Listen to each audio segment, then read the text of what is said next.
ہمارے بزرگوں نے ہمیں بتایا کہ امام حسین کی شہادت اس طرح بیان کرو کہ نوجوانوں میں جذبہ جہاد پیدا ہو، عورتیں صبر کا پہاڑ بن جائیں، اس طرح شہادت ہم وہ والی۔ لیکن ایک بات ضرور ذہن میں رکھیں، یہ جو لوگ کہتے ہیں نا بڑے مظلوم تھے پانی نہیں آ سکا، میرے سے حوالہ دیکھے جس نے دیکھنا ہے، میرے سے حوالہ دیکھے، میرے سے۔ حضرت امام حسین میدان کربلا میں تھے تو تھوڑی سی جگہ کھود کے نا امام حسین نے تو خندق کھودی۔ خندق کھودنا عرب کا رواج تھا، مدینے میں بھی خندق کھودی گئی، اس کا نام ہی جنگ خندق۔ تو خندق کھود کے نا آگ جلائی جاتی تھی، یہ حفاظت کا ایک ذریعہ تھا تاکہ دشمن نہ آئے۔ تو امام حسین نے اپنے خیمے کے سامنے خندق کھود کے اس میں آگ جلائی تاکہ پردہ رہے، عورتوں کے پاس کوئی دشمن نہ آئے۔ تو ایک شخص سامنے کھڑا ہو کے کہنے لگا حسین تو نے دنیا میں ہی آگ جلا لی ہے، معاذ اللہ ثم معاذ اللہ، کہنے لگا آگے تو آگ ملے گی، یہاں جلا لی ہے۔ تو امام حسین کہنے لگے میں حکم دیتا ہوں آگ کو کہ تجھے ابھی پکڑ لے۔ لوگ کہتے ہیں مظلوم تھے، میں حکم دیتا ہوں آگ کو تجھے ابھی پکڑ لے۔ یہ لفظ امام حسین نے کہے، میں 3 کتابیں تو میری لائبریری میں ابھی ہیں جن میں حوالہ ہے، 3 کتب سے، اور آج کل پرسوں کی کتاب نہیں، سینکڑوں سال پرانی۔ جب کہا نا میں حکم دیتا ہوں تو وہ آدمی گھوڑے سے نیچے گرا، گھوڑے سے نیچے گرا، اور گھوڑے کی رکاب کے اندر اس کا پیر الجھا، گھوڑا ڈر کے اتنا دوڑا کہ جا کے اس آدمی کو آگ میں پھینک دیا۔ امام حسین کے سامنے جل کے مر گیا۔ یہ حسین ابن علی ہے، یہ ابھی حکم دیتے تو فرشتے ابھی آ جاتے، یہ ابھی بات کرتے تو ساری دنیا کی فوجیں ابھی اکٹھی ہو جاتی، یہ ابھی حکم دیتے تو ابھی آ جاتے۔ اور سنا، اگر جناب اسماعیل کے لیے دمبا آ سکتا ہے تو وہ تو حضرت ابراہیم کے بیٹے تھے، اور یہ تو مصطفیٰ کی اولاد ہے، ان کے لیے کیا کچھ نہیں ہو سکتا۔ لیکن امام حسین نے پسند کیا تھا کربلا کے جہاد کو، اس کو پسند کیا تھا مولا علی نے، وہ اپنی پسند پہ تھے۔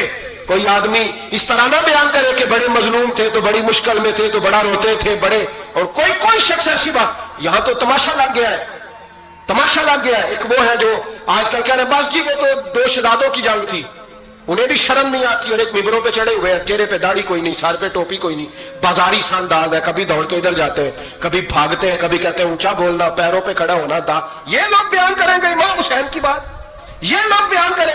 بیویوں کے مسائل پڑھ رہا ہوں، وہ اور بیویاں ہوتی ہیں جو ہائے ہائے کرتی ہیں، واہ ویلا کرتی ہیں، یہ میرے نبی کا خاندان ہے، یہ میرے نبی کا خاندان ہے، نبی کا خاندان۔ میں حوالہ دکھاؤں گا، مجھ سے سنو حوالہ۔ حضرت سیدہ زینب نے سارے جنازے دیکھے، بھتیجوں کو، بھانجوں کو، سب کو شہید ہوتے دیکھا۔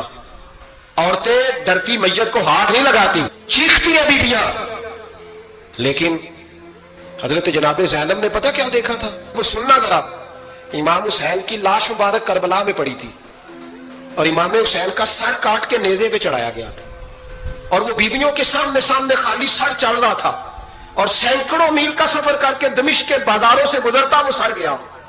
آج میں سر کی بات نہیں کرتا، سر کی، آپ مرد ہیں، جوان ہیں سارے، یہاں کسی کا کٹا ہوا ہاتھ پھینک دیا جائے نا، ہاتھ تو لوگ چیخے مار کے دوڑ جائیں گے، بلکہ ہاتھ تو دور رہا، کسی کی انگلی کاٹ کے یہاں پھینکی جائے تو لوگ چیخے مار کے مرد دوڑ جائیں گے۔ لیکن کٹا ہوا سر دیکھا، لاشیں دیکھے۔ یزید کا دربار آیا، بی بی صاحبہ کو نا ایسے عورتوں نے اپنے حالے میں لیا ہے، سیدہ زینب وہاں بیٹھ گئی، تو جب بولا نا یزید دربار میں، کہنے لگا کہ دیکھو اللہ نے عزت والوں کو عزت دی، معاذ اللہ ثم معاذ اللہ، اور میرے مخالفین کا کیا حشر ہوا جب اس نے دیکھے نا، ایک آدمی مجبور ہے، مقہور ہے، اتنا لمبا سفر ہے، غربت ہے، پیاس ہے، بیماری ہے، کیا انداز ہے جب اس عالم میں یزید کے دربار میں اس نے گستاخی کی امام حسین کی۔ یہاں لوگ کہتے ہیں کسی کو کچھ نہ کہو، کہ کیوں نہ کچھ کہیں، جو سیدنا امام حسین کے بارے میں بات کرے گا زبانیں کھینچیں گے اس کی، جو صحابہ کے بارے میں بات کرے گا ہم کرنے دیتے ہیں؟ یہ کیا بات ہوئی؟ گستاخی کرنا، بے ادبی کرنا، یہ کون سا دین ہے؟ یہ تو تم بے دینی پھیلا رہے ہو۔ سنو، جب اس نے بے ادبی کی تو سیدہ زینب چپ نہیں رہی، بلکہ حضرت زینب بولی اور کھڑی ہوئی، اور آپ نے تلاوت کی قرآن مجید کی، اور آیتیں پڑھی، کہنے لگی وَتُعِزُّ مَن تَشَاءُ وَتُذِلُّ مَن تَشَاءُ بِیَدِکَ الْخَیرُ، اور آپ فرمانے لگی یزید تو کہتا ہے تیرے مخالفین پسپا ہو گئے، تجھے عزت ملی؟ آپ فرمانے لگے یہ تیرا دربار ہے نا، یہ تیرا سجا ہوا ہے نا، تیرا اس وقت ڈنڈا چلتا ہے نا۔ فرمانے لگی چند سال ٹھہر جا، تیرے اوپر لوگ لعنتیں برسائیں گے، اور فرمایا جب جمعے پڑھے جائیں گے تو لوگ میرے حسین کے نام کے خطبے پڑھیں گے۔ فرمایا آج یہ تیرا دربار ہے نا۔ حضرت نعمان بن بشیر صحابی رسول تھے، وہ کہتے ہیں میرے قریب ایک نابینا صحابی بیٹھا تھا, سنو سنو حوالہ میں دکھاؤں گا. کہنے لگے میرے قریب اس وقت یزید کے دربار میں ایک نابینا صحابی بیٹھے تھے. جب بی بی زینب نے یہ بات کی نا تو وہ نابینا صحابی میرا ہاتھ پکڑ کے کہنے لگے نعمان علی آ گئے, یہ تو علی کی آواز ہے, علی آ گئے. جبریل امی بول رہے ہوں جیسے حکمت کے گوہر رول رہے ہوں جیسے دربار دمشق میں وہ زینب کا خطاب منبر پہ علی بول رہے ہوں جیسے. کہنے لگے علی آ گئے, علی یہ تو علی کی آواز ہے. جناب نعمان بن بشیر کہنے لگے نہیں, علی جب بولتے تھے تو بڑا رنگ ہوتا تھا, ابھی تو زینب کھل کے بول ہی نہیں رہی, ابھی تو زینب ستائی ہوئی ہے, ابھی تو زینب زخم کھا کے آئی ہے, ابھی تو زینب پیاسی ہے. کاش زینب تر و تازہ ہوتی تو زینب خطبہ پڑھتی تو علی کی طرح گرجدار آواز نکلتی. یزید کے محل کانپتے, جبریل امین بول رہے ہوں جیسے, حکمت کے گوہر بول رہے ہوں جیسے, دربار دمشق میں بی بی زینب کا خطاب منبر پہ علی بول رہے ہوں جیسے. وہ مسکینوں کی طرح منتیں نہیں کر رہے تھے, ہائے پانی ان کا مزاج ہی نہیں تھا, بلکہ وہ دلیر لوگ تھے, دلیر, اور بر موقع بر محل بولتے تھے. یزید آیا دربار میں, جب یہ سارا قافلہ وہاں پہنچا تو یزید دربار میں آیا, اور جب وہ دربار میں آیا تو بادشاہوں کا طریقہ ہے, گاڑیاں اب ہمارے بادشاہوں نے روٹر والی گاڑیاں رکھی ہوئی, وہ یوں چلتی ہیں, شور ہوتا ہے پیچھے. اس زمانے میں کہا جاتا تھا با دبا ملاحظہ ہوشیار, پیچھے ہٹ جاؤ, نعرے لگنے لگے. تو یزید کا ایک ناخلف بیٹا امام زین العابدین سے کہنے لگا تیرا باپ کہاں ہے, دیکھ یہ میرے باپ دادا کے نعرے, دیکھ میرے باپ کے نعرے, تیرے کدھر ہے. ابھی یہ بات شروع اس نے کی تھی کہ دمشق کی جامع مسجد میں زور کی اذان ہو گئی, اور جب مؤذن نے کہا نا اشہد ان محمد رسول اللہ, تو امام زین العابدین اس کا ہاتھ پکڑ کے کہنے لگے یہ میرے نانا کے نعرے لگ رہے ہیں, اگر تیرا ہے تو بتا, یہ میرے نانا کے نعرے. اور فرمایا تیرے باپ کے 2-2.5 سال لگیں گے, میرے نانے کے قیامت کے بعد بھی لگیں گے, میرے نانے کے نعرے قیامت کے یہ لگتے رہیں گے, لگ رہے ہیں اور لگتے تھے اور لگتے رہیں گے.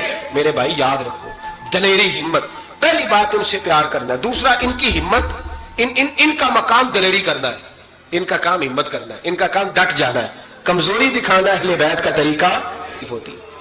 حضرت عباس کے بازوؤں میں درد ہوتی, جناب زینب پھر پریشان ہوتی ہیں کہ ہم تو اس بے حیائی کے خلاف لڑے اور امت ابھی یہ گند کر رہی. جو چوکوں میں کھڑا ہوتا ہے نا عورتوں کو تاڑتا ہے, وہ یزید کے طریقے پہ عمل کرتا ہے. یہ دلائل ہے, آپ سوچ لیں, اندازہ کر لیں کہ ہم نے کس جماعت میں کھڑے ہونا ہے. اس لیے گند سارا نکالیں. امام حسین کا ایک پیغام آج اپنانا بڑا ضروری ہے. امام حسین نے سر سجدے میں کٹایا اور قرآن کی تلاوت نیزے کی نوک پہ بھی جاری رہی ہے. اس لیے آج کم از کم 10 نفل امام حسین کی سنت سمجھ کے ضرور پڑھیں گے انشاءاللہ. جنہوں نے روزہ رکھا بڑا اچھا کیا ہے, چلو جو نہیں رکھ سکے پھر بھی نفلی ہے, کوئی فرق نہیں.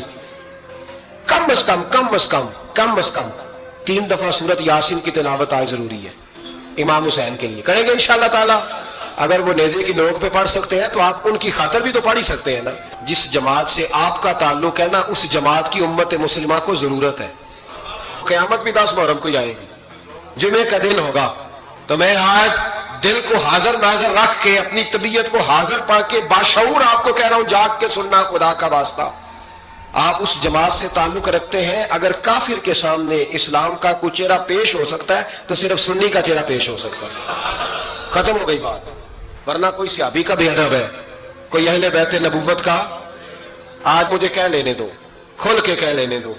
لوگ دلیلیں دیتے پھرتے ہیں, کہتے ہیں جی ایک وہ پینٹ کوٹ والا مولوی ہے, اس نے اینک بھی لگائی ہے, داڑھی بھی رکھی ہے, پینٹ کوٹ بھی پہنتا ہے, اس نے جی 1500 بندہ ایک دن مسلمان کر دیا, ایک دن 1000 مسلمان کر دیا. پر پتہ وہ بدبخت کہتا کیا ہے, وہ کہتا ہے امیر المومنین یزید رضی اللہ تعالیٰ عنہ. میں کیا کروں اس کے 1500 مسلمان کو یا 2000 اس کے کلمہ اور بول جی بڑی دلیلیں دیتا ہے. وہ دلیلیں سنبھال کے رکھے, وہ دلیلیں جو جی بڑے لوگ اس کے ساتھ ہوتے ہیں. تو کربلا کے موقع پر زیادہ لوگ یزید کے ساتھ تھے, زیادہ لوگ. ہم کثرت کے قائل نہیں, ہم حق کے قائل ہیں. ہم چھوڑ دو بات, دلائل کی طرف آؤ. عجیب تماشا ہے. اور ایک مولوی صاحب اس کی حمایت کر رہے تھے, کہتے نہیں بندہ ٹھیک ہے, وہ بھول گیا تھا, اصل میں قصور عبید اللہ ابن زیاد کا تھا, اصل میں غلطی عمر بن سعد کی تھی. تو یزید کو زیادہ الزام نہیں دینا چاہیے. میں نے کہا بڑی تمہاری قریبی رشتہ داری ہے یزید کے ساتھ، تو اللہ سے دعا کیوں نہیں مانگتے کہ تمہارا حشر یزید کے ساتھ کرے؟ مانگنی چاہیے نا دعا. کیا خیال ہے آپ کا؟ ہم الحمدللہ جمعے والے دن مسجد میں بیٹھ کے دعا کرتے ہیں یا اللہ ہمارا حشر امام حسین کے غلاموں میں کرنا. تو بھی کرنا جرت کر، جرت ہماری جرت دیکھ. ہم یہ نہیں کہتے ان کے ساتھ کر، ہم کہتے ہیں یا اللہ ہمارا حشر ان کے. ہماری جرت دیکھو، ہم ان کے غلاموں میں، قدموں میں، نوکروں میں بیٹھنے کو وہ دعا مانگ رہے ہیں یا اللہ ہمارا ان کے غلاموں میں، غلاموں کے. تو بھی جرت کر دلیری، کر جرت کہ یا اللہ میرا حشر یزید کے ساتھ کر دلیری. اگر اتنا ہی اچھا تھا تو بے شرمو اتنا ظلم نہ کرو، اتنی زیادتی، اتنا ظلم نہ کرو. یہ ظلم ہے. امام حسین جمعے والے دن خطبہ پڑھنے لگے. جمعے سے پہلے امام حسین نے خطبہ پڑھا اور آپ نے ایک جملہ کہا جو ہمیشہ یاد رکھا جائے گا. آپ نے فرمایا یزید کو جا کے بتا دو کہ مجھ جیسا تجھ جیسے کی بیعت نہیں کر سکتا. او کیا فکرہ ہے امام علی مقام کا. فرمانے لگے مجھ جیسا تجھ جیسے کی بیعت. اور آپ فرمانے لگے بتاؤ اس وقت پوری دنیا میں کوئی نبی کا نواسا موجود ہے میرے سوا؟ حضرت آدم سے لے کر مصطفیٰ کریم تک اس وقت پوری دنیا میں کوئی نبی کا نواسا ہے؟ اور فرمایا اگر میں ہی ہوں پوری کائنات میں. لوگ کہتے ہیں فلانا علامہ صاحب کی تبلیغ بڑی ہے. ہم سے بڑا کون ہوگا تبلیغ کی بات کرنے والا؟ لیکن ڈرو اللہ سے، ڈرو، گمراہ نہ کرو قوم کو. یہاں تباہی اتر گئی ہے. کوئی بڑی داڑھی رکھ کے معاذ اللہ تعالیٰ اہل بیت کے بارے میں بکواس کرتا ہے، اور کوئی بالکل داڑھی مڈا کے ننگا سر کر کے ممبروں پہ ناچتا ہے اور صحابہ کے بارے میں بکواس کرتا ہے. میرے مصطفیٰ کے پاس اگر ابو بکر آئے ہیں تو وہ بھی شان والے ہیں، اور اگر بی بی عائشہ صدیقہ ان کے بستر پہ رہی ہے تو وہ بھی شانوں والی ہے. مولا علی شیر خدا کے بارے میں جو بات کرے پکا بے ایمان ہے. عجیب تماشا لگ گیا ہے جی. جو رب نبی پاک کے جسم کے قریب مکھی نہیں آنے دیتا وہ گندا بندہ حضور کے قریب آنے دیتا ہے؟ عجیب تماشا ہے. امت کو تباہ کر رہے ہو، کافر کو موقع دے رہے ہو یہ کہنے کا کہ تمہارے نبی کے پاس بیٹھنے والے ٹھیک نہیں تھے. اگر حضور کے پاس بیٹھنے والے ٹھیک نہیں تھے تو بعد والے کیسے ٹھیک ہو گئے؟ تو یہ بات آنا چاہیے ان بے شرموں کو. یہ امت میں تفرقہ ڈالتے، بے حیائی کرتے. سنو یاد رکھو. حضرت امام حسین نے خطبہ پڑھا نا جب جمعے والے دن، فرمایا مجھے پہچانو تو میں کون ہوں؟ تو عمر بن سعد بولا، پکے نمازی بولے. عمر بن سعد کہنے لگا حسین جلدی کر ہمارا جمعہ لیٹ ہو رہا ہے. بلے ہو نمازیوں، جلدی کر ہمارا. آئے ہائے کیا نماز ہے. یعنی نبی پاک کے نواسے کو شہید کریں گے اور شہادت کے بعد جمعہ پڑھیں گے اور نماز میں کہیں گے اللہم صلی علی محمد وعلی آل محمد. ان کو شہید کر کے قتل کر کے جمعے کا خطبہ دیا جا رہا ہے اور نماز پڑھی جا رہی ہے اللہم صلی علی محمد وعلی. تو میرا سنی بڑا بھولا ہے، کہتا ہے جی وہ زیادہ نمازیں پڑھتے ہیں. تو زیادہ نمازیں تو عمر بن سعد بھی پڑھتا تھا. تو بھولا او خدا کے. دیکھیں نا جتنی نماز کی اخلاق کی بات شاید میں کرتا ہوں، آپ کو جماعت میں کم لوگ ملیں گے، لیکن یاد رکھنا نماز عقیدہ نہیں، روزہ عقیدہ نہیں. عقیدہ حسین ہے، عقیدہ حسن ہے، عقیدہ علی ہے، عقیدہ عثمان غنی ہے، عقیدہ عمر فاروق ہے. میں اس شخص کو کیا کروں؟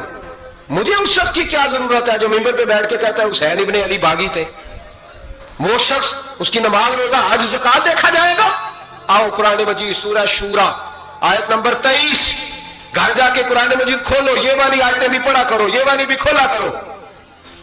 صحابہ جمع ہو کے نبی پاک کے پاس آئے، عرض کی یا رسول اللہ صلی اللہ علیہ وسلم آپ کے خرچے زیادہ ہیں، آمدن کا ذریعہ کوئی نہیں. جس طرح آج لوگ ہر پیر صاحب سے نہیں پوچھ رہے، علامہ صاحب سے، کہ آپ کام کوئی نہیں کرتے، کپڑے پھر بھی سفید پہنتے ہیں، کیا ذرائع آمدن ہے، پھر بھی آپ گاڑی میں گھومتے ہیں. ہمارا تو پروگرام تھا مولوی بھوکا مر جائے، پر اس کے پاس آتے ہیں تو یہ تازی چائے پلاتا ہے. کیا مطلب، کس طرح کا رویہ ہے؟ صحابہ کے بعد وہ یہ نہیں سوچتے تھے آتے کام، وہ کہتے تھے آگے بڑھ کے حصہ ڈالیں. وہ سارے آگے بڑھے، کہا یا رسول اللہ صلی اللہ علیہ وسلم اخراجات زیادہ ہیں، ذرائع آمدن بظاہر کوئی نہیں. نذرانوں پہ اعتراض نہ کیا کرو، نذرانہ دینا نبی پاک کی سنت ہے، نذرانہ قبول کر لینا نبی پاک کی، بولو، حضور کی سنت ہے. تو صحابہ جمع ہو کے آئے، ایک جگہ پہ میٹنگ کی، کہا تھوڑے سے پیسے ہر مہینے پیش کریں گے. تو حضور سے بات کون کرے گا پیسوں کی؟ کہا ہم نے نہیں کرنی، نبی پاک کے چچا جناب عباس کریں گے. حضرت عباس رضی اللہ تعالیٰ عنہ کے ذمہ لگایا گیا. جناب عباس آئے، حضرت عباس رضی اللہ تعالیٰ عنہ پیسے لے کے آئے، اور سیانے بندے تھے، انہوں نے بڑی سمجھداری والی عقل مندی والی بات چھیڑی. یہ نہیں کہا کہ حضور ہم یہ نذرانہ دیں گے. کہنے لگے یا رسول اللہ ہمیں پتہ ہے آپ کی مذہبی مصروفیت اتنی ہے کہ آپ کو ٹائم نہیں ملتا کاروبار کرنے کا. اگر آپ کام کریں گے تو پھر آپ کس طرح کر کے دین کا کام ہو سکے گا. یا رسول اللہ آپ نے جو ہمارے لیے کیا ہے اس کا ہم بدلہ نہیں دے سکتے, ایک حرف کا بدلہ نہیں دے سکتے. حضور یہ تھوڑا سا نذرانہ ہر مہینے لایا کریں گے, قبول کر لیں. نبی پاک کے سامنے رکھا ہی تھا کہ اللہ کا قرآن بول پڑا.